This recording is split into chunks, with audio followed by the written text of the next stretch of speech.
사람을 한다는 것은 굉장히 어렵습니다. 사람이 선택한다는 것은요, 지금까지는 굉장히 어렵습니다. 그리고 사람을 선택하는 데 있어서 매우 신중해야 됩니다. 사람을 잘못 선택하여서 망신살이 붙인 사람도 있지요. 그리고 후회한 사람들이 굉장히 많습니다. 이편이라고 하는 사람은 이렇게 말했어요. 아름다운 얼굴이 추천장이라고 한다면 아름다운 마음은 신용장이다. 할렐루야. 무엇이 중요합니까? 물론 추천장도 중요하지요. 아름다운 얼굴도 중요하다는 거지요. 그런데 그것보다는 아름다운 마음, 그게 신용장이라고 말합니다. 리턴이 그렇게 말했어요. 그래. 옛날에 그랬잖아요. 마음이 고와야 예쁘지 얼굴이 예쁘다고 여자냐 이런 노래도 가사 노래말도 있지 않습니까? 이처럼 이제 성경에도 보면은 마음이 얼마큼 중요하다는 걸 알아요. 그런데 우리가 그 마음을 모르기 때문에 사람 선택하는 것이 굉장히 중요하고 신중해야 되는 것입니다. 그런데요, 보면 나라마다 사람을 채용할 때 그 기준에 차이가 있더라고요. 예를 들면 독일 사람들은 사람을 채용할 때요, 그가 일을 해낼 수 있는 능력이 있는가, 능력 있는 인물인가 하는 그것을 봅니다. 그리고 미국 사람들은요, 그가 얼마나 풍부한 경험을 가지고 있는가, 이거 중요해요. 그만한 일을 감당할 수 있는 능력이 있는가 중요합니다. 그리고 이 일에 대해서 얼마큼 많은 경험을 하는가, 이게 굉장히 중요하죠. 이게 미국 사람들은 그래서 경험을 중시하고, 독일 사람들은 그 일을 해낼 수 있는 능력, 이게 조금 애매한 것 같아요. 능력이라고 하는 것은 일을 해봐야 하지 않습니까? 어떻게 테스트를 하는지는 모르겠지만 어쨌든 독일 사람들은 어떤 일에 대해서 그 사람이 그걸 감당할 수 있는 능력이 있는가 하는 것을 보는 것이 기준이고, 미국 사람들은 얼마만큼 이 사람이 경험을 쌓았는가 이걸 보는 것입니다. 그 다음 일본 사람들은 어떨까요? 일본 사람들은 어느 학교 출신인가를 보고 사람을 쓴다고 합니다. 그렇다면 이제 우리나라는 어떤 것이 기준일까요? 우리나라는 어떻게 보면 일본 사람들이 이렇게 선택하고 있는 기준과 비슷한 것 같아요. 우리나라 사람들은 어느 집안 출신이고 또 누가 그 사람을 밀어주는가 하는 것이 사람을 뽑는, 사람을 선택하는 기준이라고 그래요. 예, 우리나라 사람은. 그런데요, 요즘에 방송 들어보면은 정치계에서 누가 밀어갖고 그 사람이 아주 망신을 당하고 인생에 아주 폐가 아주 이렇게 망신되는 그런 그 사람들이 많이 있지 않습니까? 누가 밀어주느냐? 물론 그 누가라고 하는 사람이 굉장히 중요하죠. 근데 이게 인성이 잘못되고 어떤 그 선한 일이 아닌 것을 아닌 사람을 아닌 사람이 누구를 밀었을 때 도움을 받은 사람도 역시 같이 구렁텅이에 든다는 것을 우리가 요즘에 뉴스를 보면서 너무나 잘 알지 않습니까? 어느 날 20대 30대 여성과 남성에게 물어봤어요. 우리나라에서 그랬습니다. 20대 30대 여성들과 남성에게 물어봤는데 이성을 소개받을 때 가장 먼저 보는 것이 무엇입니까? 이렇게 물어봤어요. 그랬더니 남성은 여성을 소개받을 때 53%가 예문을 보고, 무엇을 본다고요? 예문을 보는 거예요. 남성이 여성을 소개받을 때 53%가 외모를 보고 또 22%가 직업을 본다고 합니다. 반면에 여성은 남성을 소개받을 때 70%가 직업을 본다는 거예요. 70%가 직업을 보고 13%가 무엇을 보느냐? 성격을 본다고 합니다. 아주 중요하죠? 성격을 보고 11%가 예물을 본다고 하니까 여성들은 상대를 구할 때 예모에 큰 비중을 차지하고 있지 않는 것 같습니다.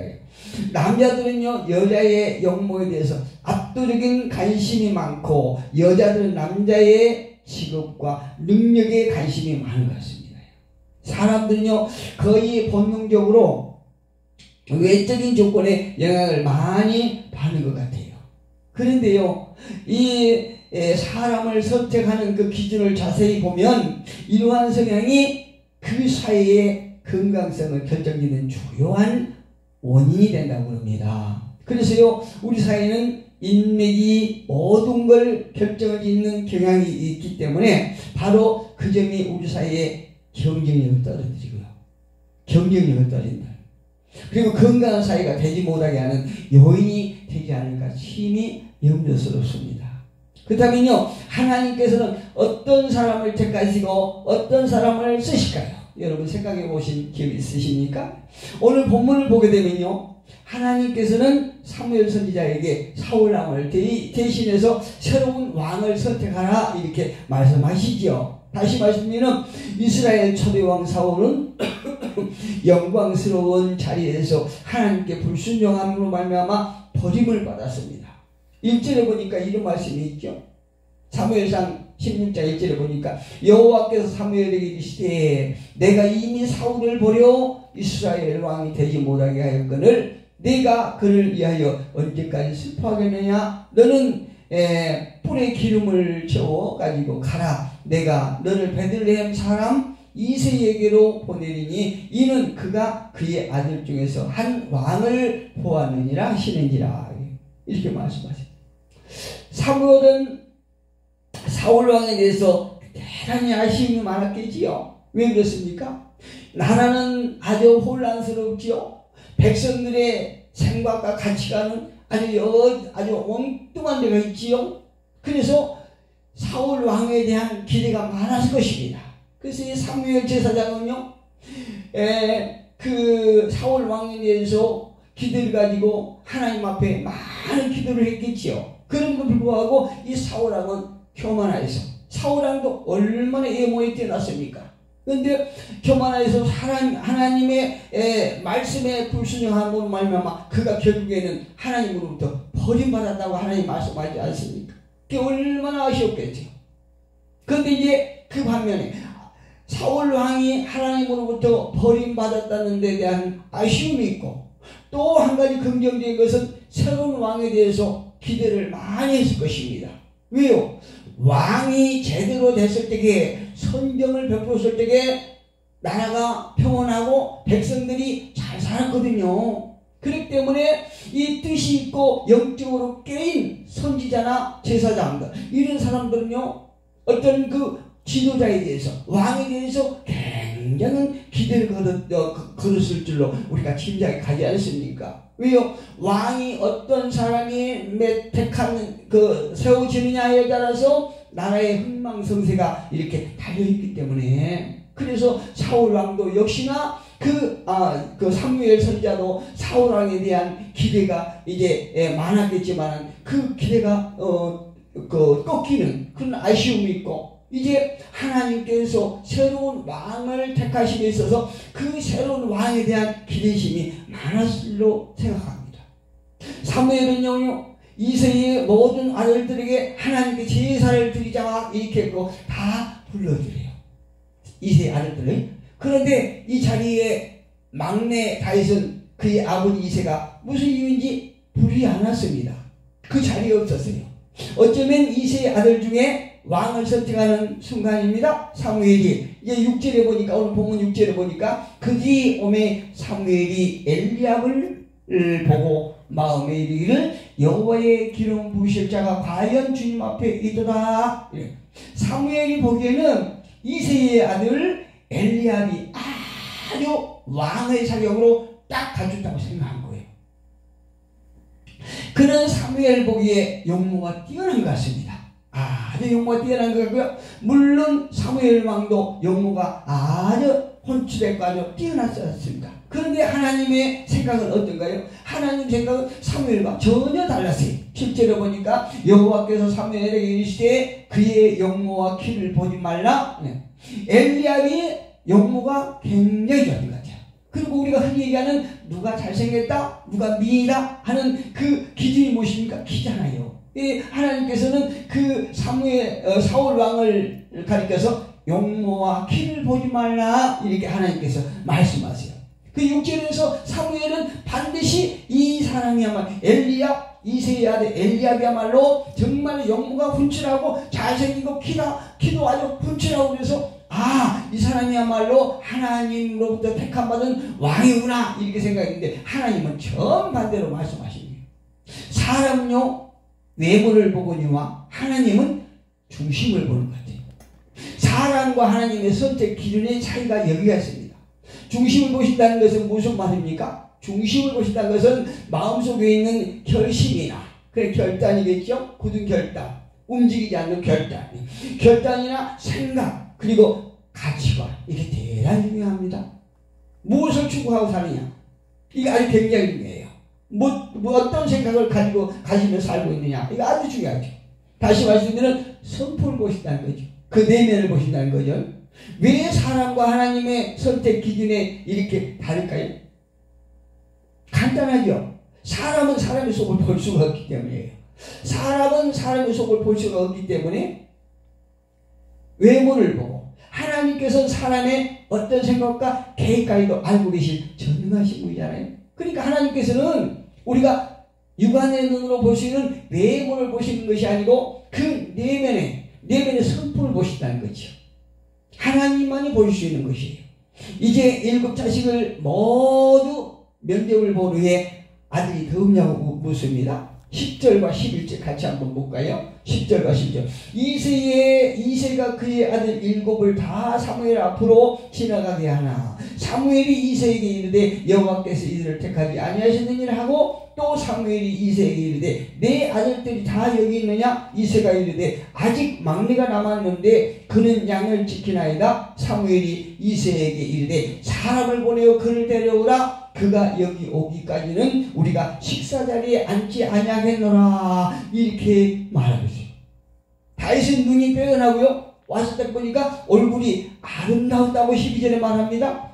이에 사람을 보내요. 그를 데려오매 그의 빛이 붉고 눈이 빼어나고 얼굴이 아름답더라. 외모가요? 예. 그런데 문자적으로 보면 머리가 붉고요. 또 눈이 반짝반짝하고요. 얼굴이 아름답다고 이제 기록했습니다. 그런데 여기서 우리가 알 수 있는 것은 내면의 다윗의 이 생김의 내면에 풍겨나오는 아름다움을 의미하고 있습니다. 아주 아름다움을 의미하고 있어요. 실제로 외모는요 부족함이 없어 보이기도 한 것 같아요. 아름답다고 할지라도 내면이 흉악한 사람이라고 한다면 그 사람을 가리켜서 아름답다고 말할 수가 없지요.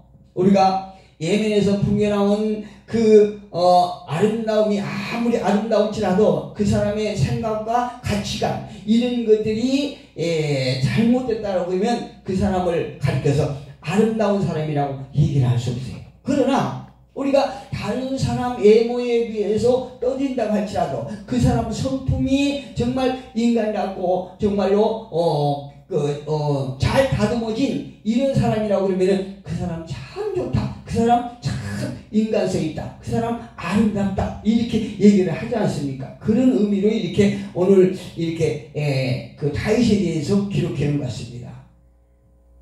창세기 29장 17절에 가보면 어떤 얘기가 나오면 야곱이 라헬을 얻기 위해서 7년 동안 무노임으로 일을 하지 않습니까? 그때 레아는 시력이 약하고 라헬은 곱고 아름다웠기 때문이라고 한 것처럼 그 속에는 아름다운 인성을 말하고 있는 측이 많다고 우리가 볼 수 있습니다. 이처럼 우리는요 외모가 조금 떠있나 할지라도 우리가 많은 사람을 상대해 보면 외모에서는 그렇게 뛰어나지 않고 정말로 우리가 어떤 보았을 적에 그렇게 아름답게 보이지 않지만은 그러면 불구하고 몇 마디 나오는 거 보면은 저 사람이 저래서 참 평이 참 좋구나. 사람이 아름답다고 얘기를 했구나. 이거를 우리가 짐작하지 않습니까? 그 사람 성품, 인성에 대해서 얼마큼 선에 속하고 또 반대로 악해 속했느냐에 따라서 그 사람의 그 아름다운 기준이 있는 것 같습니다. 우리 모두가 이렇게 외모보다는 성품이 잘 다듬어져서 주님 닮아가는 이런 성품으로 늘 변화됨으로 말미암아 우리가 아름다운 사람으로 평을 받는 저와 여러분이 되기를 주님의 이름으로 축복합니다. 하나님의 말씀에 따라서 사무엘이 다윗에게 기름을 붓자 여호와의 영이 다윗에게 크게 감동됨으로 다윗이 능력을 받게 되었다라고 성경은 말하고 있습니다. 하나님께서는요 사람을 선택하실 때에 두 두 가지 종류의 선택을 한 것 같습니다. 하나는 구원의 선택은 불쌍한 사람을 선택한다는 거예요. 불쌍한 사람. 또 한 부류는 무능한 사람. 참 희한하죠. 여기서도 우리 인간들과는 차이가 굉장히 나는 것 같아요. 사람들은요, 어떤 재능이 있고 능력이 있고 이런 사람을 선택하잖아요. 많은 배움이 있고 뭐 지식이 풍부한 이런 사람을 선택하잖아요. 무능한 사람은 항상 뒤처리예요. 요래예요. 그런데 하나님께서는 불쌍한 사람을 구원의 선택자로 택하시고 또 무능한 사람을 선택하는 거예요. 이 말씀 다르게 얘기하면은 나는 죄인이라고 하는 것을 하나님 앞에 고백할 수 있는 사람이에요. 예, 나는 죄인이라. 인간은 다 죄인이죠. 그것을 스스로가 깨닫고 하나님의 도우심을 깨닫고 나는 죄인입니다. 나를 구원하소서 이렇게 하나님 앞에 나아가고자 하는 이런 의지가 있는 사람을 하나님께서 택하시고 구원하신다는 것이죠. 하나님께서 긍휼하심을 베풀어주지 아니하시면 나는 어떡합니까? 라고 자기의 그 불쌍한 처지를 하나님 앞에 고백할 수 있는 사람, 이런 사람이 하나님으로부터 구원받을 수 있는 그런 선택자가 된다는 얘기입니다. 또 하나는 주님이 나는 아무것도 아닙니다. 주님께서 나를 도와주셔야만 되겠습니다. 나를 도와주시 아니하시면은 나는 아무것도 할 수 없나이다 라고 하는 자기 어떤 한계성, 유한성, 이렇게 이것을 스스로가 하나님 앞에 고백하고 하나님의 도우심을 바랄 때에 그 하나님께서 그를 불쌍히 여기시고 구원하신다는 거죠. 이렇게 하나님께서는 인간을 구원할 적에 불쌍한 사람을 구원하시고 무능하다고 하는 것을 아는 그런 사람을 구원하신다는 것입니다. 사람은 예모밖에 볼 수 없기 때문에 사람에게 선택받으려면요 예모에 신경 써야 되겠지요. 그러나 하나님께서는 그렇지 않습니다. 하나님은 그 사람의 중심을 보신다는 얘기입니다.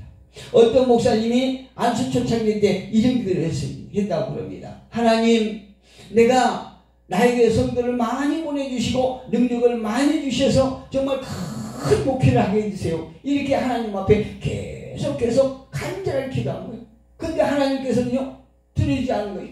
이제 시간이 지나고 또 목회 연조가 되고 어느 정도 돼서 그 목사님이 깨닫기 시작했어요. 무엇을 깨닫냐? 아하, 하나님께서 나를 도와주셔야 되겠구나 이렇게 생각하고 내가 큰 목회라고 하는 것은 이렇게 많은 성도를 거느리고 양육하고 또한 큰 건물을 짓고 이것이 큰 목회가 아니구나 라고 깨닫고 난 후에 하나님 앞에 이런 기도를 했어요. 하나님, 나에게 깨끗한 목회를 하게 해주세요.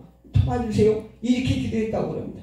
여러분, 우리는 어떤 인생을 살기를 원하십니까? 많은 소유를 가지고 정말로 하나님의 은사로 강력한 기적과 이적을 행하시기를 원하십니까? 물론 그거 좋습니다. 그러나 우리가 하나님 앞에 정말 깨끗한 심령으로 내 가난한 심령을 통해하면서 하나님 앞에 구하면서 하나님으로부터 인정받는 이런 성도들이 되기를 주님으로 축복합니다. 오늘 본문에서 주는 교훈은 무엇이라고 생각하십니까? 사람의 예물을 판단하지 말라는 것이에요. 그렇죠? 사람은 예물을 판단하는 거 아니에요. 사무엘은 이새의 막내 아들 어린 다윗을 보고요, 어리다는 것과 예물로 무시해서 아차있으면 하나님의 뜻을 어길 뻔했지 않습니까? 세상에는요 사람을 예물로 판단해서 망한 사람도 있습니다.